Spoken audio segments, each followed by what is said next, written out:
দুপুর গড়িয়ে বিকেল। জনবহুলপূর্ণ রেল স্টেশন, চারিদিকে মানুষের ছোটাছুটি। স্টেশনের চেয়ারটিতে বসে অনন্ত তার বন্ধু রঘুবীরের জন্য অপেক্ষা করছিল। অনন্ত আর রঘুবীর একই কোম্পানিতে ভিন্ন ভিন্ন শাখায় চাকরি করে। সামনে পুজো, তাই পুজোর ছুটিতে দুই বন্ধু একসাথে বাড়ির দিকে যাওয়ার প্ল্যান করেছে।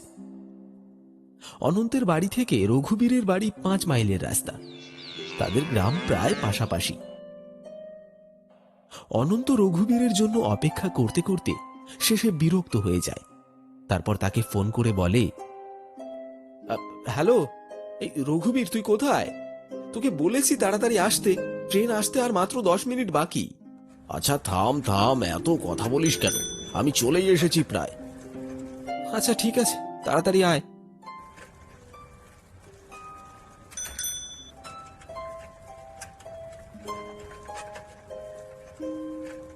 একটু পরেই রঘুবীর স্টেশনে চলে আসলো।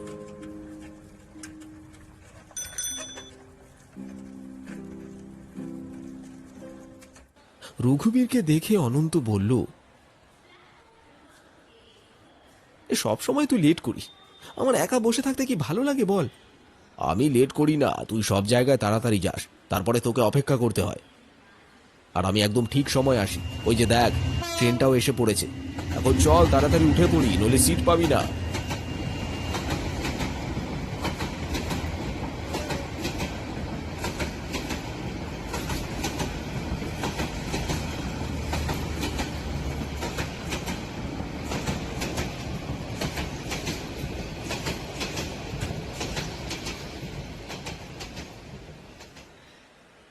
দুজনেই ট্রেনে উঠে পড়ল। প্রায় 4 ঘন্টা পর সন্ধে নাগাদ তারা এসে পৌঁছল পলাশপুর স্টেশনে।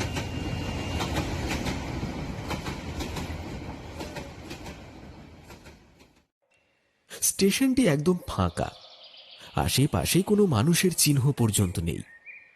স্টেশনে নেমে তারা এদিক সেদিক তাকিয়ে দেখল কোথাও কোনো গাড়ি ঘোড়াও নেই।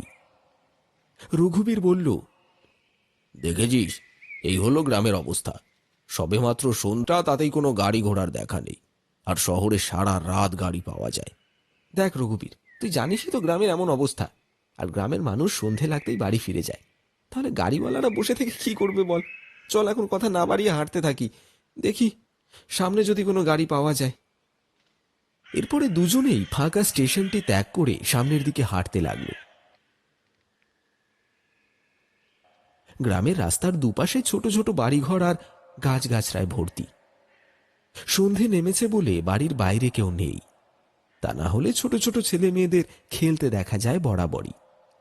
রঘুবীর বলল, আরে অনন্ত, এতটা পথ হাঁটলাম, তাও তো কোনো গাড়ি পেলাম না। গাড়ি না পেলে আমি বাড়ি যাব কিভাবে? তোর বাড়ি না হয় কাছে, কিন্তু আমার বাড়ি যেতে গেলে তো গাড়ি লাগবেই। গাড়ি যে লাগবে সেটা তোকে দেখেই বোঝা যাচ্ছে। শহুরে পরিবেশে থেকে তুই একদম অলস হয়ে পড়েছিস। এতটুকু রাস্তাও তোর দ্বারা হাঁটা সম্ভব হচ্ছে না। তুই যেটাই বলিস, শহরে থাকার মজাটাই আলাদা। বাবা মাকে কতবার বলেছি আমার সাথে শহরে থাকতে, কিন্তু তারা তো একদম সাফ সাফ বলে দিয়েছে মৃত্যুর আগ পর্যন্ত গ্রাম ছাড়বে না। সত্যি কথা বলতে আমার শহরে একদম মন টেকে না। গ্রামের পরিবেশটাকে আমি শহরে খুব মিস করি। গল্প করতে করতে তারা একসময় সামনেই একটা গরুর গাড়ি দেখতে পেল। অনন্ত বলল, ওই তো সামনে একটা গরুর গাড়ি, চল দেখি গাড়িটি আমাদের নিয়ে যায় কিনা। হ্যাঁ চল চল, আমার পায়ে ভীষণ ব্যথা করছে।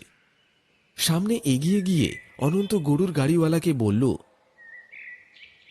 দাদা, পলাশপুর উত্তরপাড়া যাবেন? উত্তরপাড়া আমায় নামিয়ে দিয়ে আমার বন্ধুকে ওই কুসুমপুরে নামিয়ে দিতে হবে। না না দাদা, আমি কুসুমপুর যেতেই পারবো নি। এমনিতেই কুসুমপুরের রাস্তা ভালো নয়, তার উপর আবার সন্ধেবেলা। আমি যেতে পারবো না।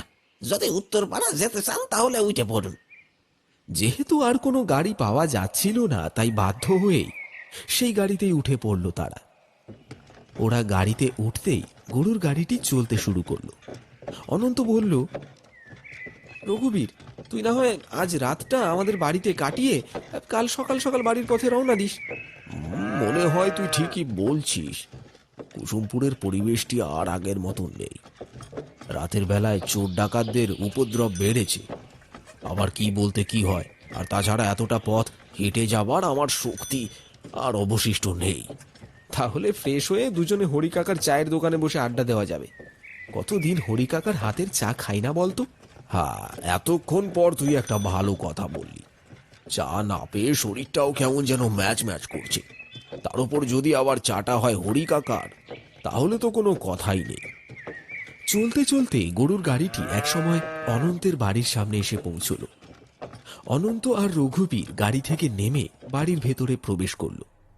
অনন্তকে দেখে তার মা বলল, বাবা অনন্ত, তুই এসেছিস?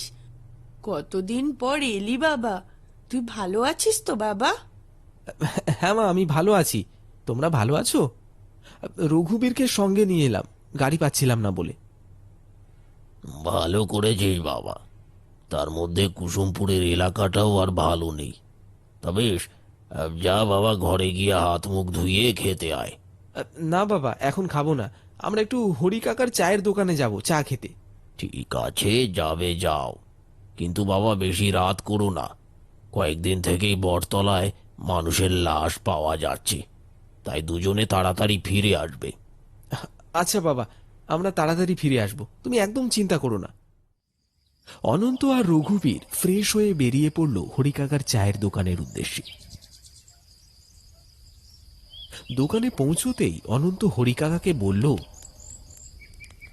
হরি কাকা কেমন আছো? হুম? ও অনন্ত বাবা যে, ভালো আছি বাবা। কাকা, কড়া করে 2 কাপ চা দাও তো দেখি। ও বাবা, দিতাছি, খারাও খারাও। দুজনে মিলে হরি কাকার চায়ের দোকানে চা খেতে খেতে বেশ কিছুক্ষণ আড্ডা দিল। তারপর দুজনে মিলে বাড়ি ফেরার কথা ভাবতেই শুরু হলো বিপত্তি। হুট করে আচমকা মুষলধারে বৃষ্টি শুরু হলো।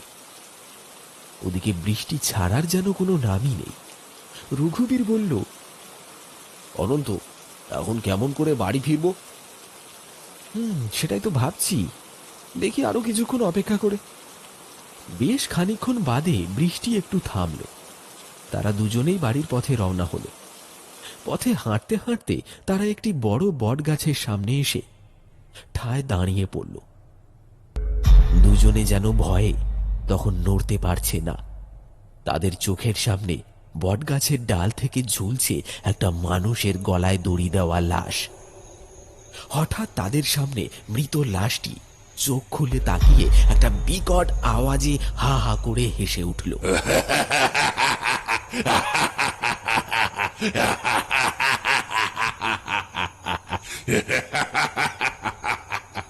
এরপরে আবার লাশটি তাদের সামনে থেকে কোথায় যেন উধাও হয়ে গেল। এমন একটা দৃশ্য দেখে দুজনে ভীষণ ভয় পেয়ে যায়। রঘুবীর বলে,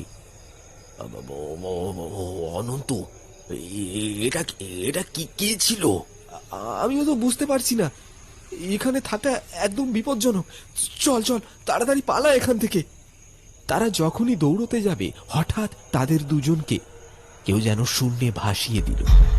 তারা দুজন সাহায্যের জন্য চিৎকার করতে লাগলো,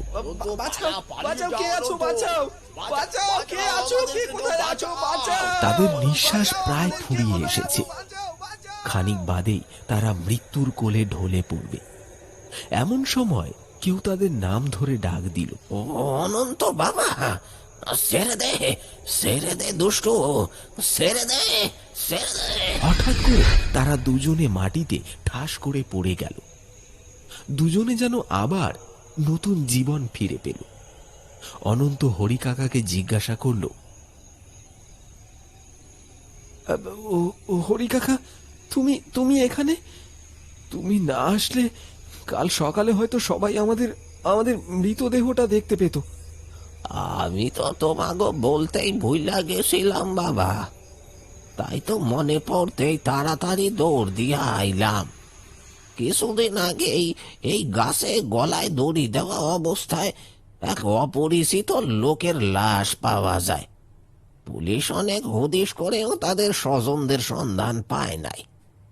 যার মৃত্যুর সঠিক কোনো কারণও জানা যায়নি, কিন্তু সেদিনের পর থেকে গ্রামের মানুষদের জীবনযাপন দুর্বিষহ হয়ে পড়েছে। রাতের বেলায় কেউ এই বটগাছের আশপাশ দিয়েও যদি আসে, তাইলে কেউ আর প্রাণে বাঁচে না। এখান থেকে তাড়াতাড়ি চলে যাও বাবা, আর কখনো এইখানে আইসো না। হরি কাকা, তোমাকে অনেক ধন্যবাদ। তুমি সময় মতো না আসলে আমরা হয়তো মারাই যেতাম। আমরা তাহলে এখন আসি। হরি কাকার কথা শুনে তারা দুজন দ্রুত বাড়ির দিকে রওনা দিল। তারা চলে যেতেই হরি কাকা আর গাছের ঝুলন্ত সেই লাশটি এক রহস্যজনক হাসিতে ফেটে পড়ল।